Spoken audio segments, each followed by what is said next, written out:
What is occupation? How would he describe occupation? What is occupation? كيف ممكن توصف الاحتلال؟ Never asked it. يعني الاحتلال انت شايف احنا بقلب You can see we are surrounded. إذا بدنا نطلع من هون لحوار بده يوقف. And we cannot.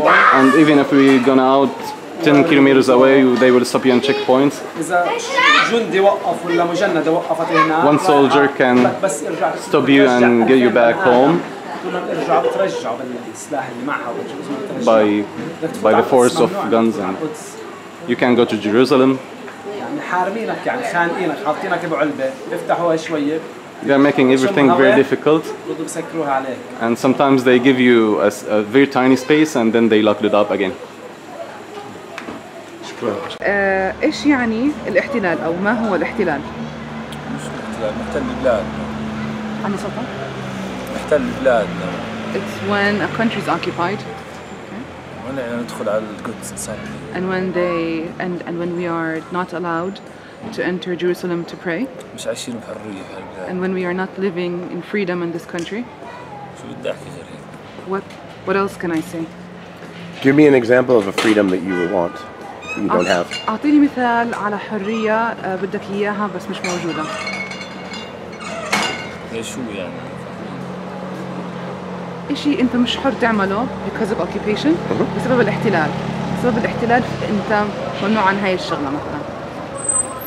ما خليناش ندخل جوا على الأقصى نصلي. The occupation does not allow us to go into the Aqsa Mosque and pray. شو هو الاحتلال بوجهة نظرك؟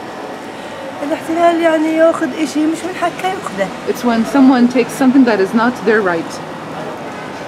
يعني أنا يعني يجي ياخذ شنطتي، هذا مش من حقه ياخذها، هاي شنطتي إلي، يجي ياخذها مني، هذا مش من حقه ياخذها. If they took my purse and it's not هذا ملك إلي، يعني هذا ملك إلي، مش من حقه ياخذ إشي مش ملكه. It's my property and it's not their right to take my property. الاحتلال بالنسبة لك؟ الاحتلال هو مغتصب أرضنا، مغتصب شرفنا، مغتصب عرضنا، قاتل أطفالنا، قاتل نسائنا، ماخذ مقدساتنا. Okay. He said that the occupation is that he took our land, that he killed our children, that he killed our Israel mothers and our brothers. إيش كمان؟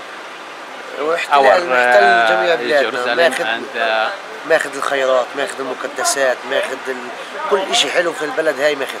Occupied فيش حرية. Jerusalem, the Holy Land, the holy places in Palestine, and that take everything in Palestine, or that occupy everything in Palestine, the water and the other thing in Palestine. Okay, and he means also the 48 lands, right? What? Does he mean the 1948 lands as well? إيش بالضبط؟ يعني أنت الاحتلال تحكي عن إسرائيل ولا؟ الاحتلال إسرائيل هي المحتلة الشعب الفلسطيني. Yes, you talk about Israel. إسرائيل وأعوانها يعني. Israel and the other partners of Israel. No, but the lands like Haifa and Jaffa, he means that too? حيفا ويافا وعكا وطبرية والقدس والرمل واللد والعباسية ورنطيا وصفد. أنت من وين؟ أنا من بيت نبالة. اللي هي بيت نبالة في الداخل. Yes, he's from Beit Nabala. It's a village in احتلها الاحتلال عام 48. That was occupied in 48. Yeah, 48. Okay. How do you define occupation? What is occupation? كيف بتعرفي الاحتلال؟ شو الاحتلال بالنسبة لك؟ احكي عربي إذا بترتاحي أكثر. إنه مثلا بدنا حرية الفرد. They give freedom for everyone. Sorry, against the freedom of everyone. كمان إنه بقلل من كرامة الفرد. There's no dignity under the occupation. كمان إنه كله دخل. She's trying to think? Yeah. It's okay. I can cut this part, not a problem. Okay. Is there any like legal definition? Like, is there any almost like absolute, like objective definition of occupation? For example, yesterday the Jews came to the Joseph tomb and they started shooting everyone randomly. That's happened yesterday. That's true. What? Yeah. I saw a video. I never saw that. Okay. Yeah. And there was people who were wounded and injured. Yeah. By ribbon bullets. Rubber bullets. Okay. That's it. This is the occupation. This is occupation. Yeah. Okay. It makes people sad. It makes people sad. Yeah. What is occupation? What is No politics. No. What is Ask about this one. What is occupation? What's occupation? What is occupation? It's like jail. How? Explain. Inside, I mean, you can't travel without any permission, from them. Okay. Travel to where? Inside West Bank. If you want to go to Ramallah, you go to Zatara. You've been to Zatara? Yeah. Village. You don't need permission to go. They will stop you. You feel safe as a Palestinian. You feel safe that they won't capture you, take you to jail. Okay. You go to Jerusalem. Hold on. Hold on. When you're traveling to Ramallah or Jerusalem, Jerusalem's different. You're traveling in the West Bank. It's different. It's West Bank. Jerusalem is West Bank. Well, you said the West Bank, so let's stick to that. West Bank. Till 1967, it's West Bank. It's been occupied after 1967. Okay, but like two things. Okay, anyways, go on. You ask the questions. Okay, so occupation, keep going. You feel like you are in jail. I mean, your freedom is confiscated. You have, I mean, you can't do anything you like. I mean, if you want to go to, as I said, is your business affected by occupation? Sure. How is your business affected? Before Nablus is the center of the West Bank. People come from everywhere. With the occupation, I mean, they cannot come to Nablus freely. Right. Okay, so I have less customers. Business. Do you have family in Israel on the other side? No. So how would your business and your life change without occupation? Practically. There's two occupations. Occupation 1948 and 67. 48 already affected us a long time ago. Half of my family is in Syria. Right. I can't see them on Lebanon. 67, my brother in Jordan, I'm here. So we have two different periods. And if we ended الاحتلال انت كان عندك تستورد قماش وكنت تبيع خضره. If we ended occupation today, tomorrow no occupation, okay? How would your life change? How would your business change? He reminded me, I had a factory. We used to sell upholstery. La wallah. Fabric, upholstery for furniture. We used to have, we are #1 in all Palestine. The Israeli closed this to us. They closed the factory. Now we broke. Now I sell this. What do you mean Israel closed it? What do you mean they closed it? In the first intifada, they didn't allow us to import what you call it? Fabric. The fabric. Wow. Yeah. The cloth.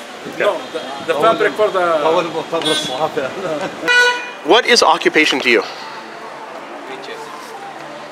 What is occupation? Yeah, go ahead. You go. Okay, it's a confiscation of lands.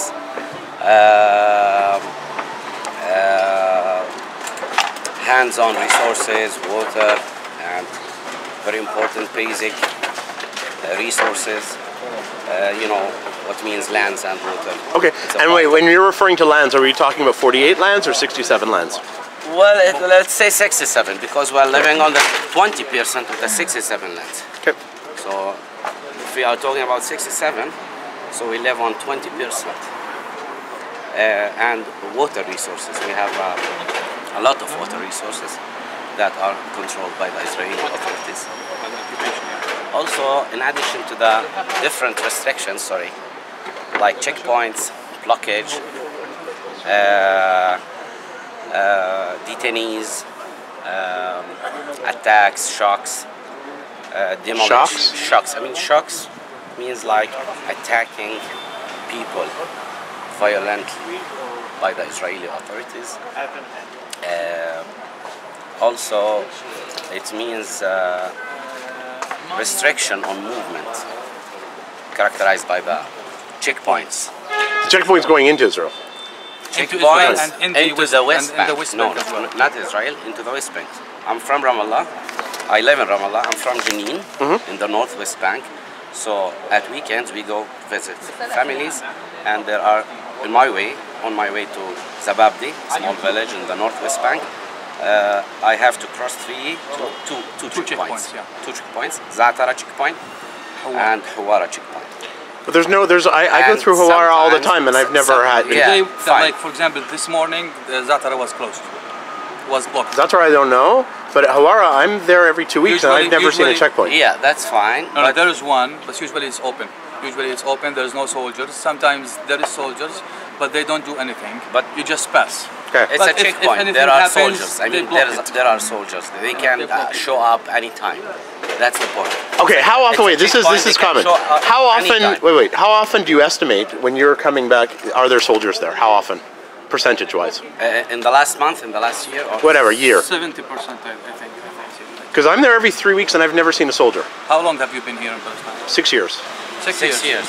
And every 2 weeks you pass through Hawara? Well, sometimes I don't come for a month or two, but yeah, I mean not always Hawara, but there's other ones.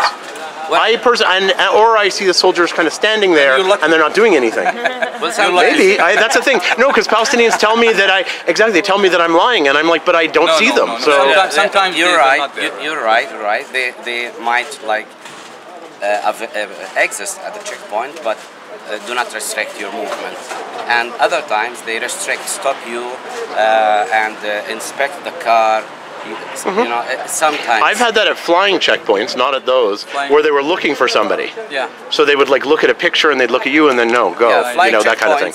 That I've had, but I've never had Hawara. I've never flying checkpoints. I think I saw twice in the 6 years. You faced twice. Yeah. So we faced many flying checkpoints during the second Intifada. Yes. Yes, that was also a time of war. Inspecting people, humiliating people, and sometimes arresting people. I don't know why. What is occupation to you? Occupation is really controlling your life. Okay. You can't work freely. You can't live freely. Give me an example of not being able to work freely as you're a business person. Yes. So give me an example. Occupation, if you want to go and import something and improve your business, there is always limitations. Can you give me a specific example? I'm hearing stories that people can import stuff and then their stuff can be sitting in the port for a long time until it get rotten, and then they're out of business. Okay, that's what occupation and business is. Business, we're in an area, it's called Area A, and there is B and C and what have you. There are limitations to what you can do with B and C. As you see in Nablus. Give an example. I know what you mean, but give an example. Yeah, like in an area like Nablus, you see it's very crowded. This is probably as crowded as Hong Kong. If we are allowed to go into Area C, maybe there'll be more development. People don't be as crowded. If you talk to people and you see them, they might have some money, but they're suffocated.